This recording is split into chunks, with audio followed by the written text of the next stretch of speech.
Welcome to episode 1 of season 1 of Fellow Heir.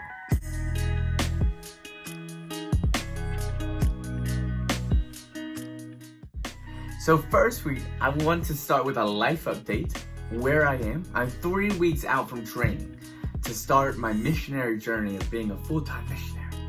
So the first week I spent with the Lord. I'll tell you a little later my heart in that. But then the next 2 weeks I spent having 3 meetings a day and just having ministry. And actually feeling like a minister for the first time and realizing building partnership is a ministry. Got to see people healed, got to encourage people. The last 2 weeks have been amazing.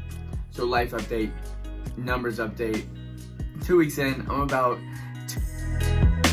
can't really narrow it down. I'm trying to figure that out with different people. But right now, I'm in Charleston. Been in Charleston, West Virginia, my whole town for the last 2 weeks. But this weekend, heading up to Morgantown to see my friends up there. So I'm excited to see you guys. But then just to keep on this track and get fully funded as soon as possible. My favorite testimony from the last 2 weeks is actually one of my friends that I was gonna call to partner with, and it actually happened through a text. So I'll kind of show what the dialogue looked like. But why this is my favorite is because how much it shows the casual love of Jesus. I'm sitting here peeling eggs for my grandma. I am texting with one finger, and the Lord honors it. And the Lord honors it because the Lord works, and when we have faith and when we have expectancy, He works. And just getting to see that in the most casual way I think I've ever seen it in my life was just profound. In the desire to actually keep these videos short and concise, I'm actually just only ever going to be telling my favorite testimony from the last 2 weeks. But I will put a link in the description that will link to another video which will be a full-length storytelling of all the testimonies that happened over the last 2 weeks. And hopefully in the future, get video of that. I'm trying to figure that out personally, how to get video of declaring Christ to somebody. But as I figure that out, I will include more pictures, more videos to include you guys in more on what the Lord is doing. The reason why, before I did my 2 weeks of ministry of partnership development, I spent a week with the Lord, kind of came out of a heart of Exodus 33, where God is talking to Moses and he's saying, go into the promised land. I will clear out the Jebusites, the Canaanites, the Hittites. I'll send an angel before you, but I cannot go with you, because if I go with you, I will destroy you. And Moses refuses, even though this promise had been promised for generations, that they were going to get this promised land.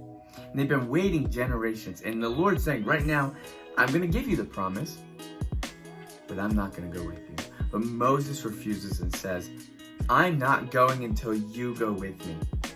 Like, I understand that you can fulfill, but I do not want the promise if I cannot have the intimacy. What promise are you seeking after that you have forgotten the intimacy? So in my adventures, my journey to go full-time missions in Cambodia, I know the Lord is going to supply, but I also want to know that I am walking from the full intimacy with God, and the intimacy with God is the launch point to fulfilling the promise. Hey fellow heirs, I am so excited that you joined me on this video. And if you would like to partner with me as a missionary and come and be a fellow heir with me and be a part of this, then you can go over to overlandmissions.com/donate. And then when you put out your information, put in the memo line 3331. Your information will include your phone number, and I will actually make sure I get a phone call with you, a text call with you, and I would love to just share the vision of what the Lord is doing. And then if you can't partner right now in a financial way, like and subscribe to this video, and that'll help me in other ways. And just be a part of what we're doing. I'd love to have your prayer and everything through the whole process. God bless. Let us take these nations for the gospel, and let us see these nations know Jesus. Amen.